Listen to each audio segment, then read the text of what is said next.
Well, she did it, guys. She actually sat down for an interview with CNN, and according to the Republicans and the right, this was it. Like this was the be all end all because Donald Trump has sat down for all these interviews and it's going great, guys. Trust me. He's totally staying on message.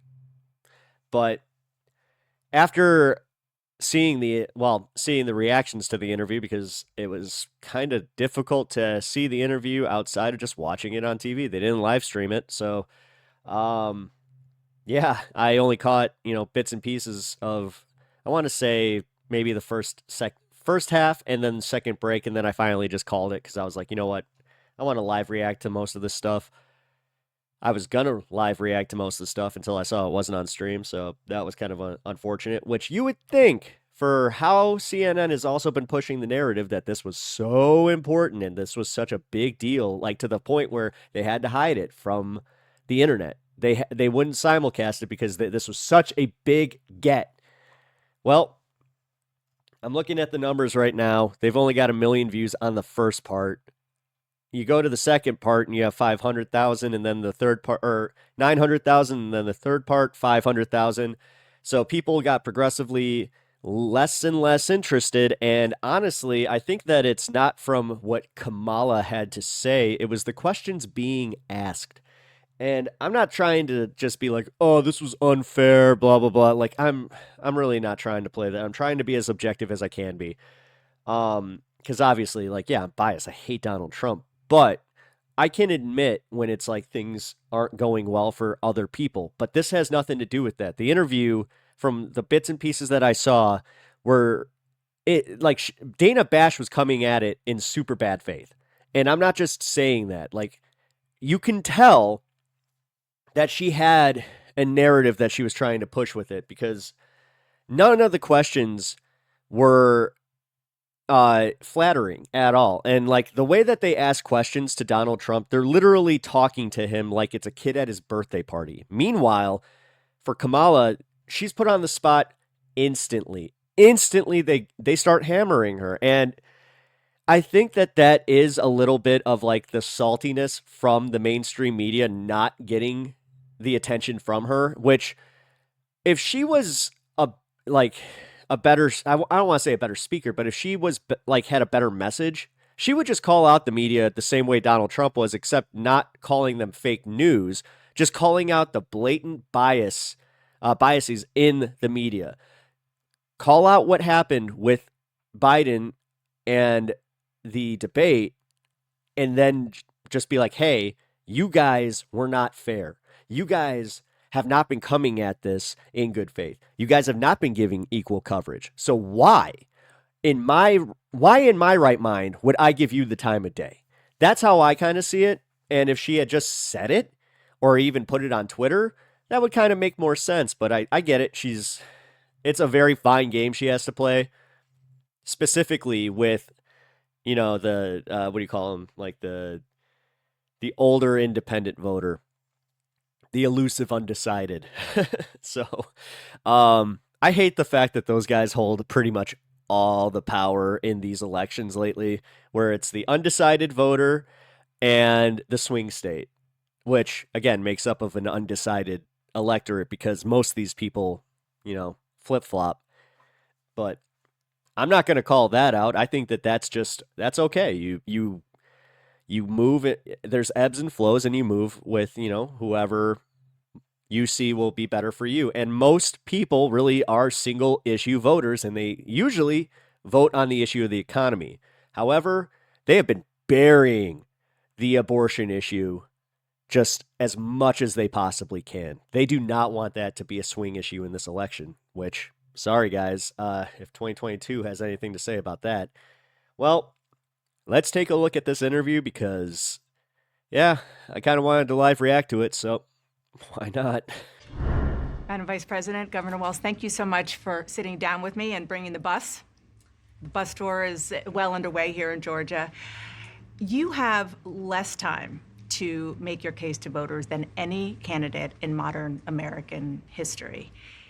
Oh, gee. Let's get a little more excited about that. The voters are really eager to hear what Sorry. your plans are. Great If start. you are elected, what would you do on day one in the White House? Well, there are a number of things. I will tell you, first and foremost, one of my highest priorities is to do what we can to support and strengthen the middle class. When I look at the aspirations, the goals, the ambitions of the American people, I think that people are ready for a new way forward, in a way that generations of Americans have been fueled by hope and by optimism. I think, sadly, in the last decade, we have had in the former president someone who has really been pushing an agenda and an environment that is about diminishing the character and the strength of who we are as Americans, really dividing our nation. And I think people are ready to turn the page on that. So what would you do day one? Day one, it's going to be about, one, implementing my plan for what I call an opportunity economy. I've already laid out. Again, can we just get straight answers like, hey, this is the executive order I can do. This is what's realistic. You know, even with Donald Trump, he did that performative thing where he just sat there and then he did the thing. See, I signed a lot of bills, but they didn't really amount to much. Like, can anybody in this audience tell me, without looking it up, just real quick, what exactly he signed day one? Yeah, exactly. Because realistically, this is all performative. A number of proposals in that regard, which include what we're going to do to bring down the cost of everyday goods, what we're going to do to invest in America's small businesses, what we're going to do. I hate to say it, but Joe Biden can do that. If Joe Biden were to institute this plan right now and let you, like, because that's the smartest way to play this, is start instituting these plans, put Republicans on the defense in the House, because then you can start, like, I swear this is what they're going to do in October. If I was a strategist, this is exactly what I would do. I would have Biden sign all the executive orders that he could possibly do that would not be challenged, and if it would be super unpopular to challenge them before the election. Then you put the pressure on the House to go against a very populist bill, specifically something that could tackle inflation. That would be a great way to put them on the defense. And then also have it where Donald Trump has to go, oh no, but if he tries to pull what he did with the Senate bill with immigration, then you hammer him on that. This is a great opportunity for Joe Biden to show what Kamala can get done and how she can get started. But they have to play this right. And if they don't, you know what?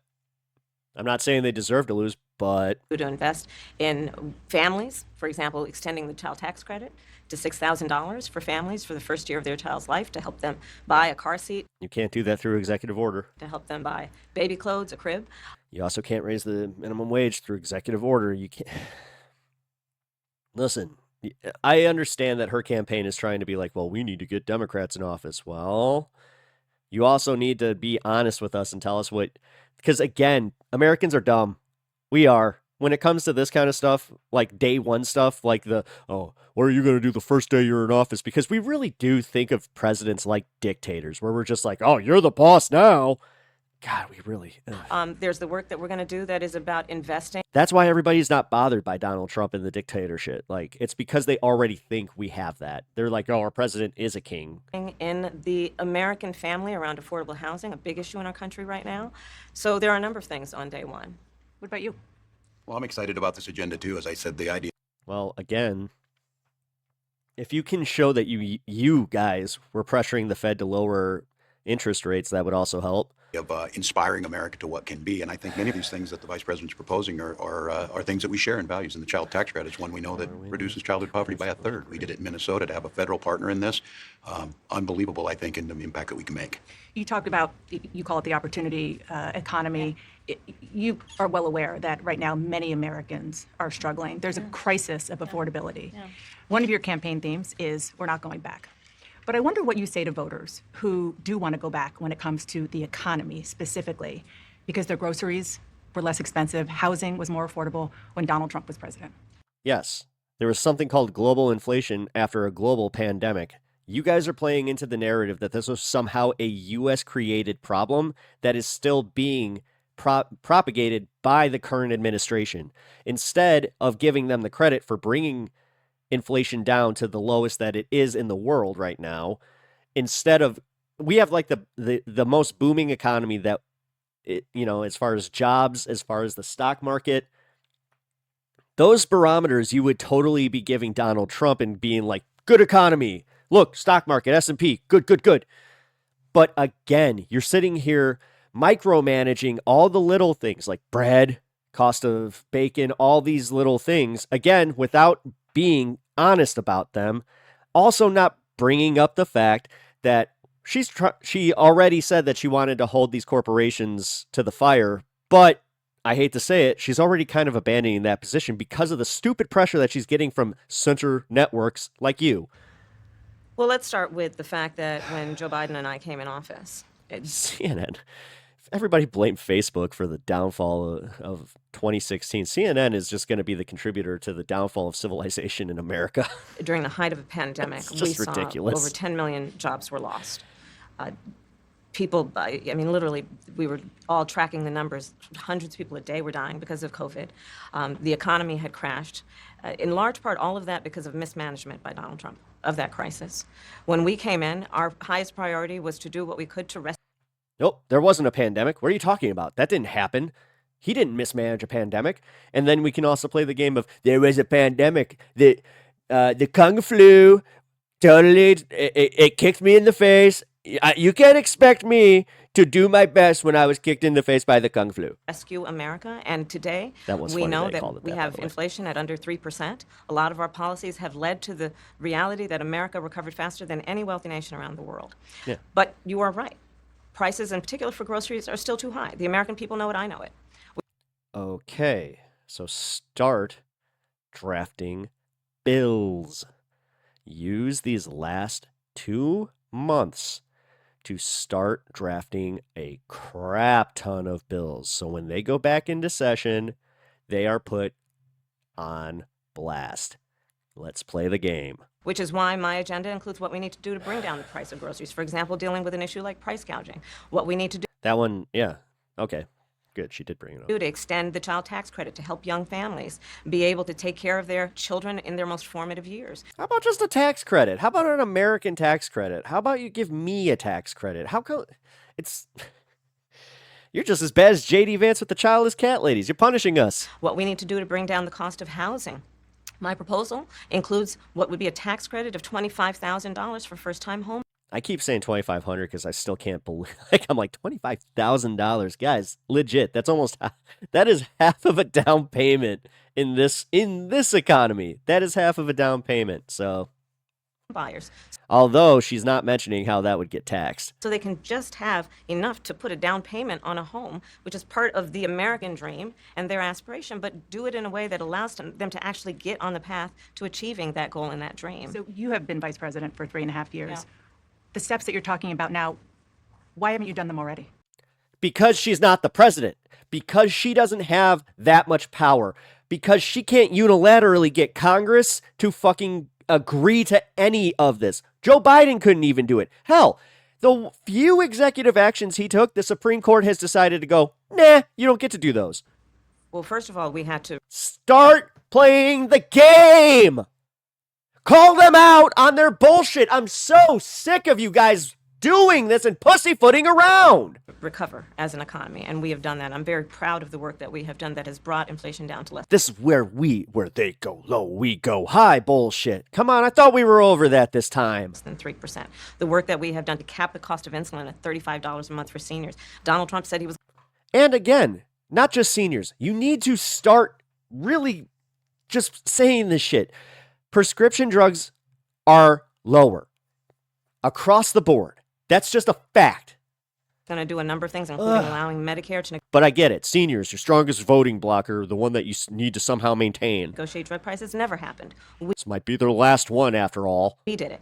So now, as I travel in the state of Georgia and around our country, the number of seniors So sick of giving anybody that is over the age of 70 that much freaking power when they've already put us in this position.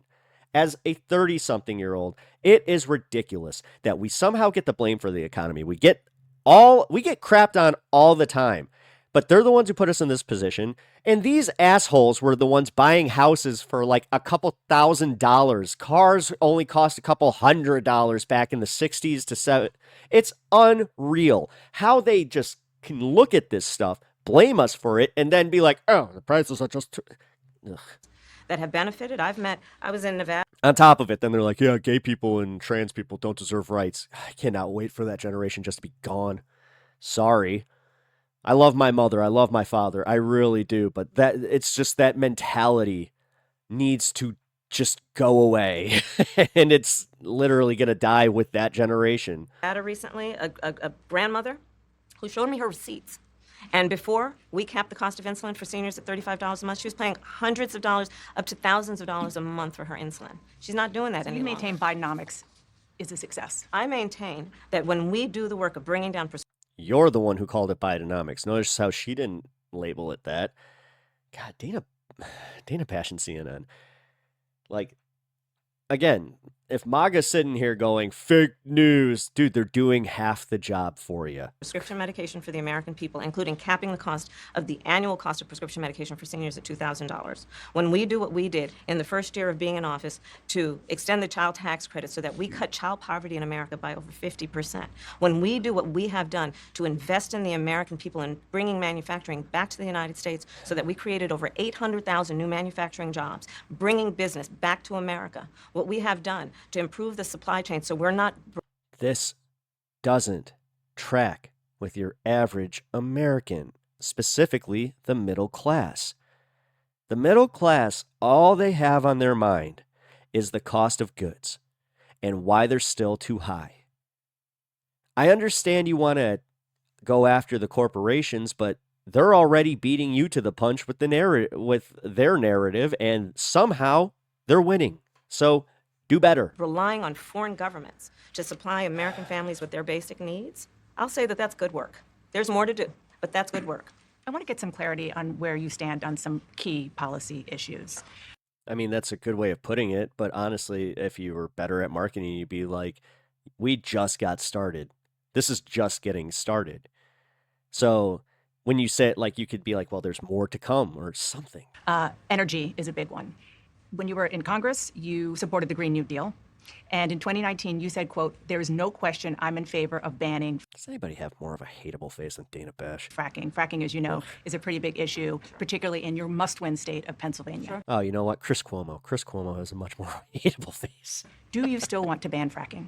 No, and She's I up made there, that though. clear on the debate stage in 2020, that I would not ban fracking. As vice president, I did not ban fracking. As president, I will not ban fracking. Yeah. It's weird how you can change your stance and then, but you're just like, but you said this. I saw this part, In so. 2019, I believe, in Yeah. a town hall, you said you were asked, Yeah, but you said this. would you commit to implementing a federal ban on fracking on your first day in office? And you said, there's no question I'm in favor of banning fracking. So yes. So it changed Yeah. in, and in that I campaign? Yeah. In 2020, I made very clear where I yeah. stand. We are That's awesome. You could tell that she just got pissed at that because she was just like, Dana, you're pushing it. 2024, and I've not changed that position, nor will I going forward. I kept my word, and I will keep my word. What made you change that position at the time? Well, let's be clear. My values have not changed. I believe it is very important that we take seriously what we must do to guard against what is a clear crisis in terms of the climate. And Oh, gee, it's almost like she had to be practical in her stances and, move to the center to try and win people over because, oh, this is what, a election? Again, how do you guys do this to her and Biden or any of the Democrats? But you literally just let Donald Trump say whatever the hell he wants to say. I'm getting sick of the fact that it's not like, hey, Donald Trump, you keep saying, well, she doesn't talk about policy. I want to hear about policy. All right. Well, Mr. Trump, what's your policy? You just got to elect me and then you'll find out. And they let that shit slide. That's literally the answer that he gives. Not making that up. to do that, we can do what we have accomplished thus far. The Inflation Reduction Act, what we have done to invest, by my calculation, over probably $1 trillion over the next 10 years, investing in a clean energy economy. What we've already done, creating over 300,000 new clean energy jobs. That tells me. But the birds, there's so many birds just dying from the windmills. The windmills are knocking out all the birds. From my experience as vice president, we can do it without banning fracking. In fact, Dana, excuse me, Oh, hey, maybe we should chill on the people that get Kamala's name wrong or the pronunciation wrong. Kamala. I cast the tie-breaking vote that actually increased leases for fracking. Yeah. That's how somebody literally explained it to me. Not even the Kamala. Like she was like, it's like Mamala, but Kamala. It's like, okay. Yeah. As vice I wasn't doing it maliciously. I'm just an idiot. president. So I'm very clear about where I stand. And was there some That's policy or scientific data that you saw that you said, oh, okay, I get it now? What I have seen is that we can grow and we can increase a thriving clean energy economy without banning fracking. Okay. This is a really weird place to end that. Well, let's find part 2, shall we? Oh. Another issue, big one, is immigration. As vice president, you were tasked with addressing the root causes of migration in You could almost say you were a border czar. southern countries. It's just going to feed the Central narrative The northern part for them. of Central America that deals with, that affects the southern border of the U.S. During the Biden-Harris administration, there were record numbers of illegal border crossings. I mean, they're still in the office of the presidency. It is ridiculous. And on top of it, are you going to talk about what he tried to do? You know, are we going to try and talk about the bill that didn't pass in the Senate? Why did the Biden-Harris administration wait 3.5 years to implement sweeping asylum restrictions? Well, first of all, the root causes work that I did as vice president, that I was asked to do by the president, has actually resulted in a number of benefits, including historic investments by American businesses in that region. Yeah, you see, here's how this kind of works. These poverty-stricken nations get controlled by gangs and corrupt politicians and all these things. So when we start investing in, sending some factories down to certain places, letting some businesses get some tax breaks, which again, as much as I hate, this is the kind of stuff that does have a net effect on immigration. So if you actually care about this issue, then maybe just listen for a freaking second about how people like to stay in their countries if their country is doing well. So that means that if America has a surplus to give to other countries and we can help them out, then we should. What you guys want is to just literally do nothing. Give no countries any money. Keep all our money, lock our borders, and just stay home. That's what you want. And that's insane. You want us to not participate in any world economy. You just want us to stockpile our money, don't charge me taxes, and no more brown people. That's all I see anymore when it comes to this argument.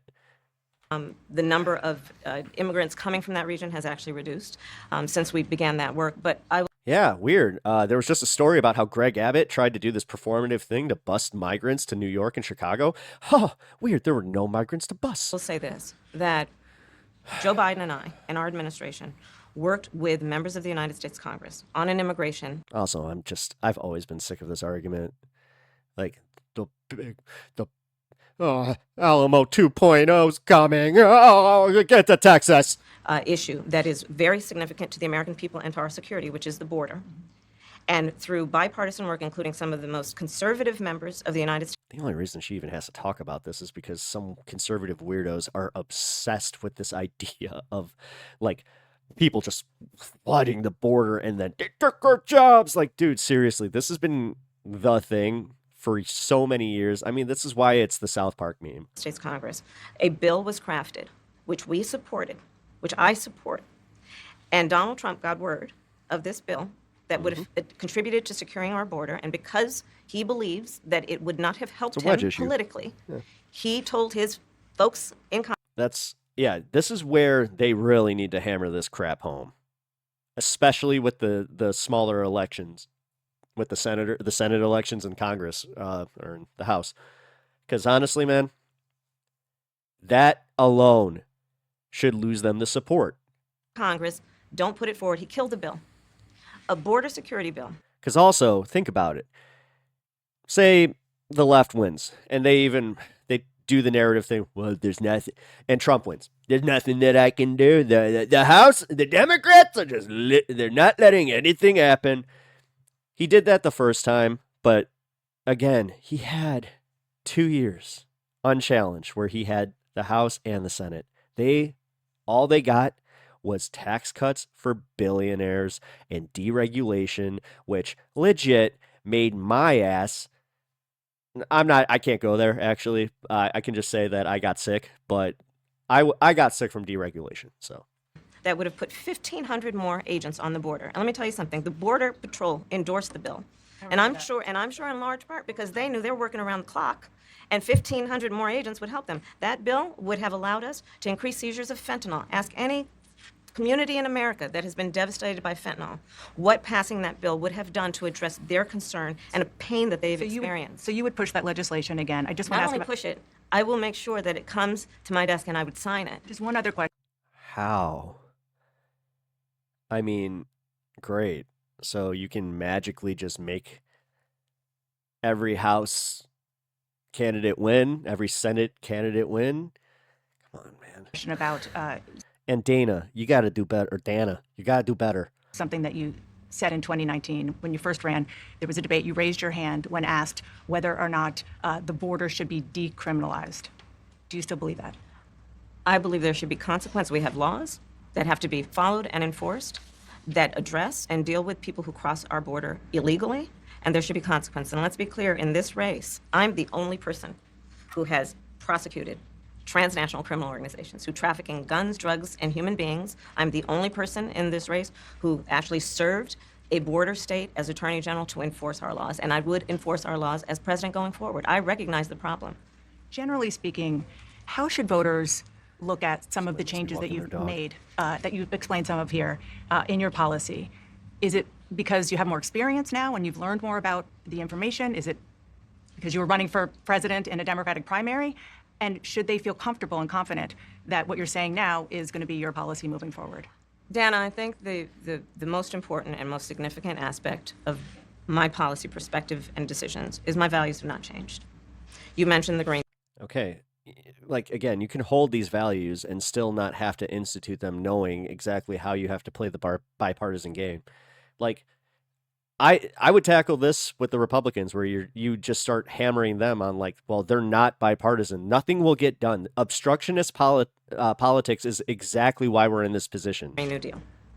Kristen Sinema is literally the reason that there isn't a federal $15 minimum wage. But yeah, you remember that?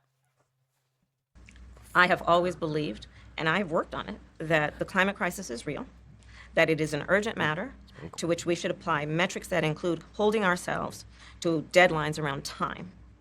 We did that with the Inflation Reduction Act. We have set goals for the United States of America and by extension the globe around when we should meet certain standards for reduction of greenhouse gas emissions, as an example. That value has not changed. My value around what we need to do to secure our border, that value has not changed. I spent 2 It's kind of weird how even Elon Musk agrees with that one. So terms as the Attorney General of California, prosecuting transnational criminal organizations, violations of American laws regarding the illegal passage of guns, drugs, and human beings across our border. My values have not changed. So that is the reality of it. In 4 years of being vice president, I'll tell you, one of the aspects to your point is traveling the country extensively. I mean, I'm here in Georgia. I think somebody told me 17 times since I've been vice president in Georgia alone.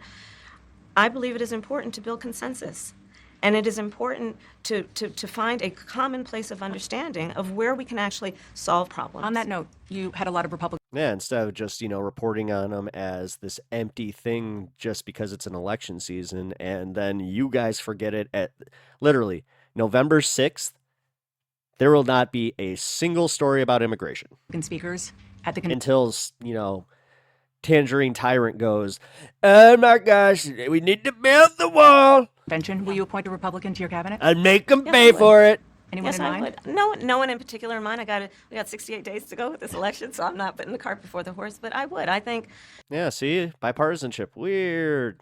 it's really Then she disappoints us all.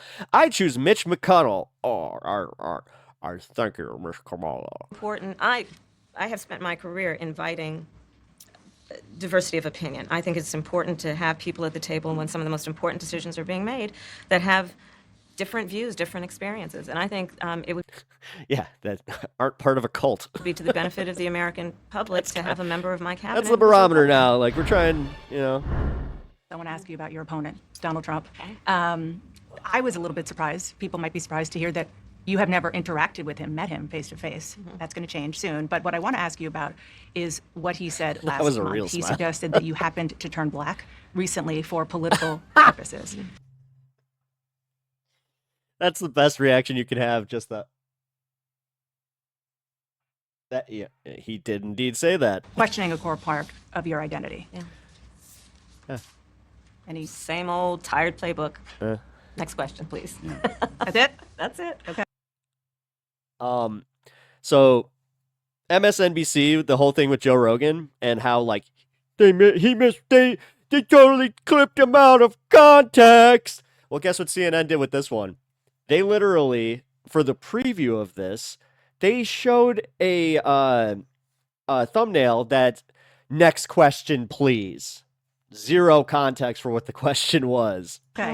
Let's talk about some foreign policy issues Are you guys honest information brokers? that would be on your plate if you become Brokers commander in of chief. information? President Biden has tried unsuccessfully to end the war between Israel and Hamas in Gaza. He's been doing it for months and months, along with you. Would you do anything differently? For example, would you withhold some U.S. weapons shipments to Israel? That's what a lot of people on the progressive left want you to do. Progressive left is what you're still calling us. Let me be very clear. I am unequivocal Wow. and unwavering in my commitment to Israel's defense and its ability to defend itself. And that's not going to change. But let's take a step back. But let's be real. This is a this is a national security or a geopolitical security issue that honestly, until Bibi Netanyahu is forced out of power, there's nothing that can really be done. Because even if we took those weapons away, they would still get weapons. Like, we're not the only supplier to them. And honestly, I think that that would put us in an even worse position, because then are we abstaining from protecting either region, and then what with our other partners? Like, that's where I kind of understand why this is more complicated than just, they're dying from American weapons, we gotta withhold our weapons. While I do agree that we should not be sending them those weapons, especially like the jets, the helicopter, all that BS. And like the way that like Ben Gvir has like almost been joyfully throwing it in our face, that it's like, well, we still get your weapons, we're gonna use them to unilaterally kill people. But I honestly, again, I'm just an American citizen that doesn't have the answer to this question outside of, I don't think that that's just going to solve the problem. And I definitely don't think that withholding your vote for Kamala or the Democratic Party is the way to answer said question, because that just puts you into 4 years of then, like, now we're talking about a ceasefire. Then we're going to just be decrying a full-blown war that is backed by us, because Donald Trump has literally said that he would do that. This isn't figurative at all. So this is where I get a little confused about it, but fine, performative stuff, or if it makes you feel better, fine. Like, go ahead. Back. October 7. Hell, I'll performatively vote for her just so I'm just like, yeah, you know what? I kind of care about trans issues. I kind of care about, the women in my life and them having, access to health care. But that issue with Gaza, the one that I'm not over there trying to help either, because I feel so like that. Jesus, I'm not going to, whatever. I'm going to shut up now. 1,200 people were massacred. I get it. Many young people who were simply attending a And it's music disgusting. festival. Well, okay. Well, I thought we were talking about Palestine. Women were horribly How raped. about the other side? As I said then, I say today, Israel has a right to defend itself. We would. And how it does so matters. Far too many innocent Palestinians have been killed. Right there alone, way more than you'll ever get with Joe Biden. And we have got to get Or a Trump, deal done. We were in Doha. We have to get a deal done. This war must end. In the meantime- And we must get a deal that is about getting the hostages out. I've met with the families of the American hostages. Let's get the hostages out. Let's get the ceasefire done. But no change in policy in terms of arms and so forth. No, we have to get a deal done. Dana, we have to get a deal done. When you look at Okay, so she wants a comprehensive change of policy where we're just gonna nix Israel? Well, not her, but the significance of this to the I like how Dana gets to play devil's advocate for the left and the right. families, to the people who are living in that region. They're both going after her. This is the uphill battle that the Democrats have, is that they're like, even if they have a coalition that is behind them, like the DNC, seemed like it was way bigger than the RNC. Just the vibes are so much better, but still, you got these online leftists that are just like, nope. I think I'm just gonna stay home or vote third party because I just cannot commit. A deal is not only the right thing to do to end this war, but will unlock so much I do fundamentally think you're not changing anything, but if you want to argue with me with that, go ahead. I mean, of what must happen next. Be I live remain streaming soon, committed so. since I've been on October 8th to what we must do to work toward a two-state solution where Israel is secure and in equal measure the Palestinians have security and self-determination and dignity.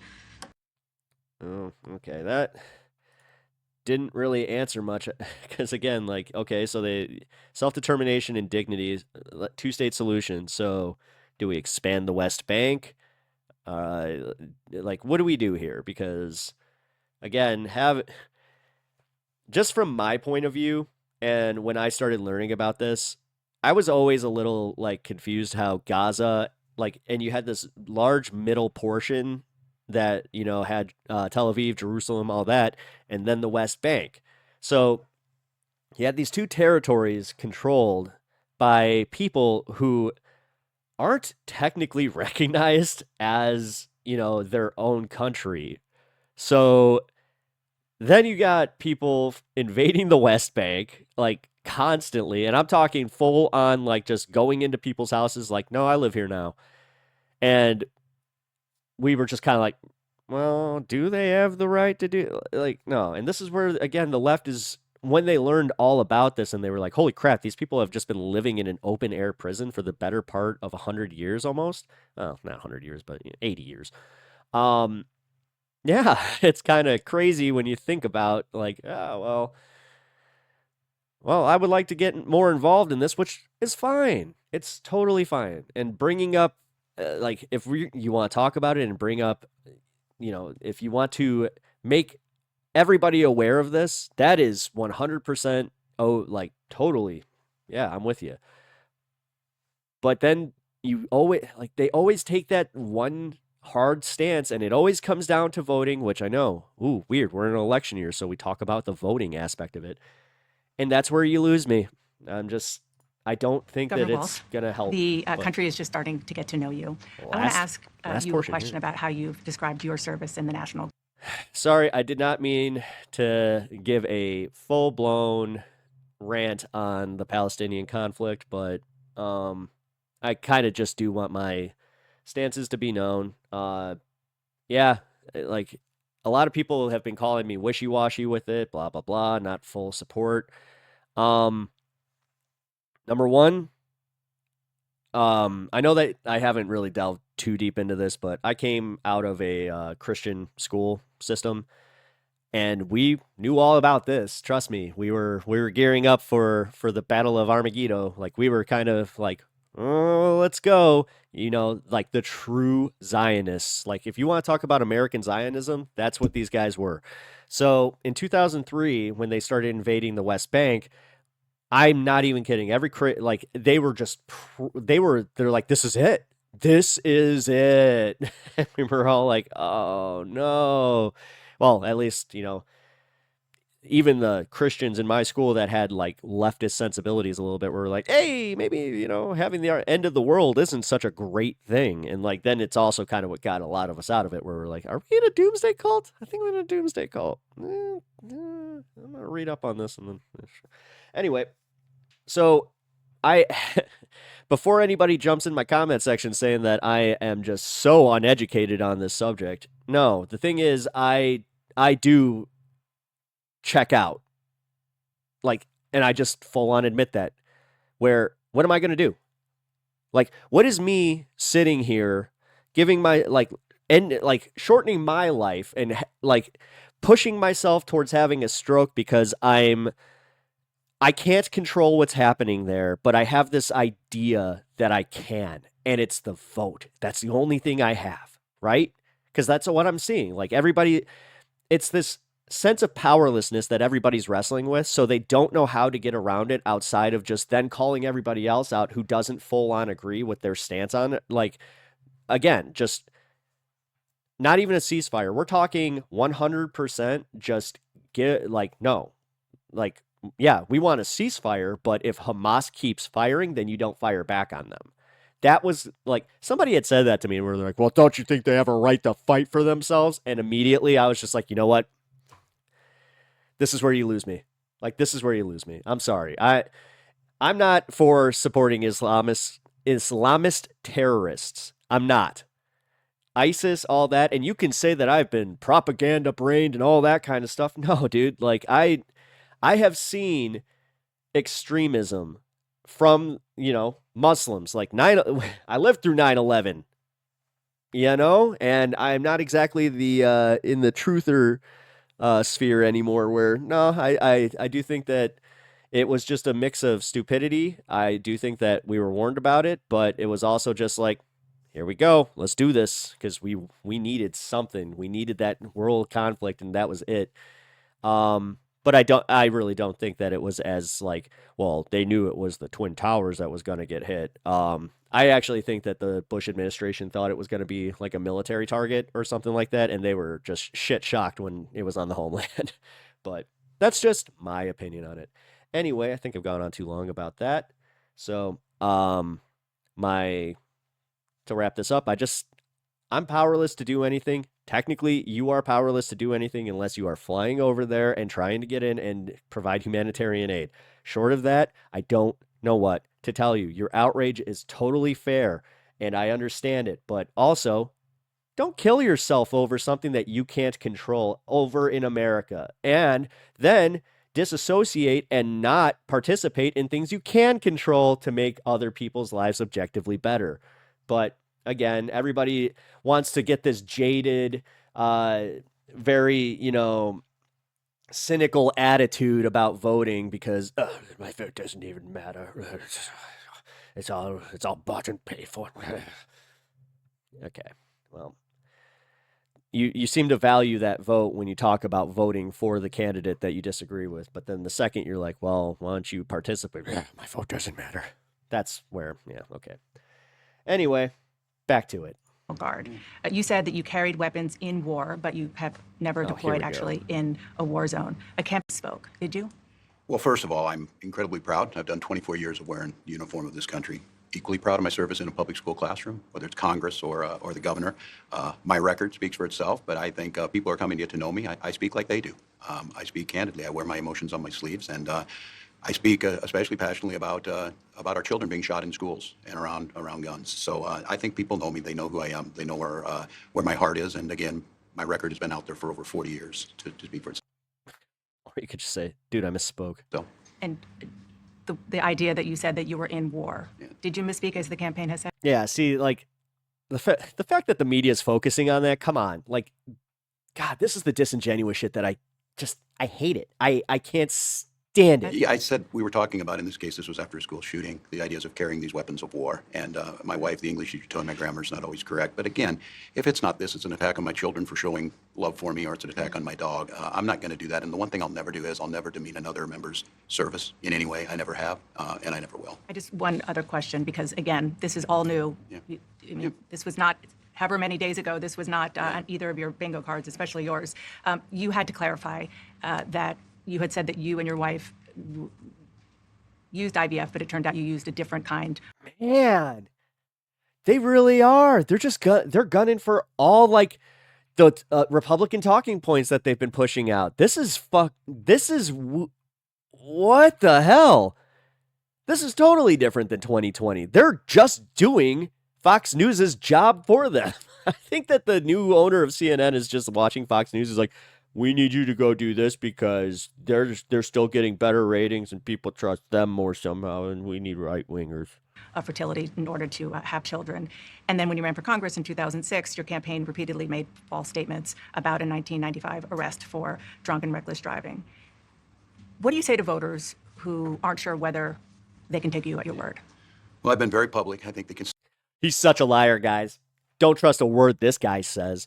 Let's trust the orange-haired asshole that lies like he's breathing and then just totally never call him on any of it and hold this guy to a double standard for misspeaking.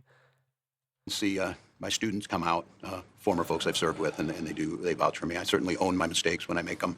The one thing I'll tell you is I wished in this country wouldn't have to do this. I spoke about our infertility issues because it's hell, and families know this. And I spoke about the treatments that were available to us that had those beautiful children there.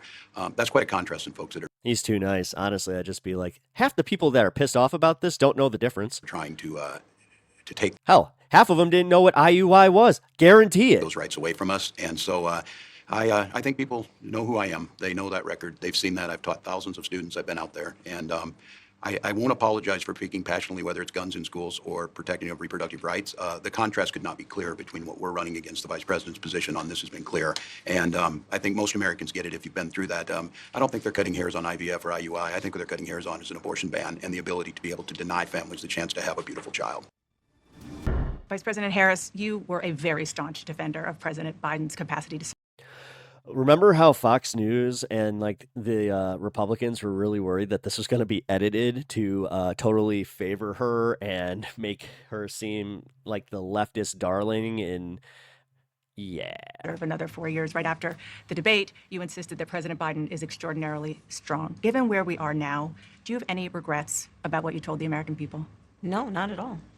Not at all. I have served with President Biden for almost 4 years now, and I'll tell you, it's one of the greatest honors of my career, truly. He cares so deeply about the American people. He is so smart and loyal to the American people. This is a really like what does this change for anybody? And I have spent hours. Do you regret supporting him knowing that his cognition was slipping a little bit? Again, are we asking this about Donald Trump? I'm just going to play that game now. Anytime they ask a question of her, I'm just going to be like, did you ask Donald Trump that question? Upon hours with him, be it in the Oval Office or the Situation Room. He has the intelligence, the commitment, and the judgment and disposition that I think the American people rightly deserve in their president. By contrast, the former president has none of that. And so, one, I am so proud to have served as vice president to Joe Biden. And two, I am so proud to be running with Tim Walz for president of the United States and to bring America what I believe the American people deserve, which is a new way forward, and turn the page on the last decade of what I believe has been contrary to where the spirit of our country really lies. But the last decade, of Good answer. course, the last 3.5 years has been part of your administration. I'm talking about an era that started about a decade ago, where there is some suggestion, warped I believe it to be, that the measure of the strength of a leader is based on who you beat down, instead of where I believe most Americans are, which is to believe that the true measure of the strength of a leader is based on who you lift up. That's what's at stake as much as any other detail that we could discuss in this election. Trying to pretend that wasn't in politics before Donald Trump. Come on. I mean, dude, election. that's politics. Because we haven't had a chance to talk. I'm just curious, staying on President Biden, when he called you and said he was pulling out of the race, what was that like? And did he offer to endorse you right away, or did you ask for it? It was a Sunday, so here I'll give you a little too much information. Go for it. There's no such thing, Madam Vice President. Ooh, give me. My family was staying with us. Tell us you're a secret leftist and we'll just play it all the time. And including my baby nieces. And we had just had pancakes and, Auntie, can I have more bacon? Yes, I'll make you more bacon. Elitist. And then How dare you? How can you afford bacon? They can afford bacon, people. That's it. we were sitting down to do a puzzle. And the phone rang and it was Again, elitist. Puzzles. Joe Biden. And he told me what he had decided to do. And I asked him, "Are you sure?" And he said yes. And that's how I learned about it. And what about the endorsement? If that's really how it went, then that is literally so anticlimactic. It's just like, Kamala, I just wanted to, I don't know why this is my Biden impression, but I just wanted to let you know that I've been discussing it with my wife and my family. And I think that I'm going to step down. You cool with that? Yes. Sure. Like, Did you ask for it? And he was very clear that he was going to support me. So when he called to tell you, he said, I'm pulling out of the race and I'm going to support you. Well, my first thought was not about me, to be honest with you. My first thought was about him. nah, this is BS. Come on. No. Well, hold on. If she found out on a Sunday, when was it reported? To be honest, I think history is going to show a number of things about Joe Biden's presidency. I think history is going to show that in so many ways it was transformative, be it on what we have accomplished around finally investing in America's infrastructure, investing in new economies, in new industries, what we have done to bring our allies back together and have July confidence 20 in who we are as America and July 21st. Oh, it was a Sunday. Uh-oh. grow that alliance, what we have done to stand true to our principles, including the one of the most important international rules and norms, which is the importance of sovereignty and territorial integrity. It's either a dog walking by or it's a solicitor who I'm just going to ignore. And I think history is going to show not only has Joe Biden led an administration that has achieved those extraordinary successes, but the character of the man is one that he has been in his life and career, including as a president, quite selfless and puts the American people first. I just have to ask you both about two standout moments, aside, of course, from the addresses that you both gave, but standout moments that were perhaps unexpected during the convention. You mentioned one of them, Governor. A moment that you shared, that the world shared with your son, Gus. You were speaking, the camera caught him, so incredibly proud of you, so emotional, saying, "That's my dad." Yeah, I don't know as a father I could have ever imagined that. I'm grateful for so many reasons to be on this ticket, but that moment, to understand what was really important, to have my son feel a sense of pride in me, that I was trying to do the right thing. And it was, you try and protect your kids, it brings notoriety and things, but it was just such a visceral, emotional moment that I'm grateful I got to experience it. And I'm It was truly beautiful, but it also showed how disgusting people are. Oh. I'm so proud of him. I'm proud of him. I'm proud of Hope. I'm proud of Gwen. She's a one. Hey, Dana, how about calling out the attacks from the just completely classless and just soulless people that apparently live in this country? Wonderful mother, and these are great kids. And I think the one thing is talking about the era These we're wonderful in is Republican our politics voters. can be better. It can be different. We can show some of these things, and we can have families involved in this. And I hope that I hope people felt that out there, and I hope they hug their kids a little tighter, because you just never know, and life can be kind of hard. And last question, Madam Vice President. Nothing. No follow-up at all about the disgusting attacks on his kid. Nothing. The photograph that has gone viral. You were speaking, one of your grandnieces that you were just talking Yes. about was watching you accept the nomination. You didn't explicitly talk about gender or race in your speech, but it obviously means a lot to a lot of people, and that viral picture really says it. What does it mean to you? I am running because I believe Sorry, screen definitely locked up there. that I am the best person to do this job at this moment, for all Americans, There you go. regardless of race and gender. But I did see that photograph, and I was deeply touched by it. And you're right, it's the back of her head, her two little braids, and then I'm in the front of the photograph, obviously speaking. And it's very humbling. It's very humbling in many ways. Did she talk to you about it afterwards? Oh, she had a lot to talk about. She had a lot. She listened to everything, and she listens to everything. Give you your hot takes? Oh, yeah, definitely. Uh-huh. Madam Vice President, Governor Walz, thank you so much for your time. Appreciate it. Thank Okay. Outside of number one, it was a little. I mean, that last bit was a little too fluffy, but whatever. Yeah, I don't think that did. I don't think that hurt her. That the way that the Republicans are trying to make it out, like that, yeah, they had already had their minds up before she even released this interview. Especially when, again, CNN had videos that were just like, I'm not gonna. Next question, please. And it turned out to be something as innocuous as, I don't want to talk about Donald Trump. I've never even met the guy. You know, like, that's the kind of stuff that makes me just ew.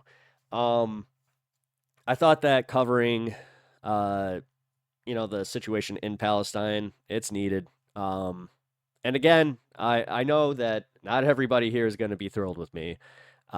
This is one of the most contentious topics you can have an opinion on, apparently. And from my perspective, nobody has the right one. Nobody, because everybody can argue something about this. And not once have I just heard somebody go, you know what, they're right. So, in that interest, I just say I'm not 100% fully educated as far as how many people have died recently, because I just know, I know that the numbers are getting worse and worse. I do know that Israel just pushed into the West Bank. I know that they're continuing all of this. So it does kind of feel like when they say unilateral support for Israel, that does kind of fly in the face of, well, I think that should be a two-state solution. I understand it. I understand the optics of being well, we're selling them bombs, killing these kids. I mean, it's bad when this was a literal plot point in the Avengers movies with, the Maximoff twins and Quicksilver and Scarlet Witch and Tony Stark. I hate to do that, but that's essentially what it is. Because then, this goes back. I was making this point back in the Iraq War, where I'm like, yeah, the more we bomb, the more we're just creating future terrorists. And then, sure enough, ISIS pops up, and you start learning their ages, and you're like, well, that tracks. Okay. Yeah. So I also just say that I am a streamer or a YouTuber who is in his basement that has opinions on these things, like many of you. I have tried my best to make people more aware of this, to some detriment to me, where unfortunately it just causes arguments, especially, when you have when you're arguing with people who are idealistically with you on everything but that, it's a little bit easier. But are you guys honestly going and arguing these points with the Republicans in your life, or are you guys safe spacing yourself and taking advantage of the fact that it is easier to have this discourse with somebody on the left? Because I can tell you right now, I've had this discourse with people in my family who are on the right, and it has not gone well. And they're realistically, because they live in this country too, and they vote too, they're a lot more reprehensible with the way that they look at it, because they really do think that the Palestinian people are just parasites, especially if they come from hardcore Christian religions, because you are kind of conditioned for it, talking about heresy, talking about the Philistine, it's just constant reminding of how they're the promised people. That is their promised land. So, yeah. And that's where, again, oddly enough, I understand where the Zionists are coming from, just because I literally know where they are coming from. But I 1000% disagree with it and think it's disgusting and think there's absolutely no place for that thought process. So that's my hot take on the Palestinian situation. I hope that I don't have to really go through that anymore. Obviously, I would love to try and solve, all the world's problems, including that. But yeah, we got our own domestic issues to kind of take care of that I can participate in, so I'm going to do that. Such as trying to protect the future rights of my wife and, the women in my life. And that's where I'll admit it that I'm not a single issue voter on this one, but I'm not going to make my single issue the support of Palestine or Israel. So take that for what you will.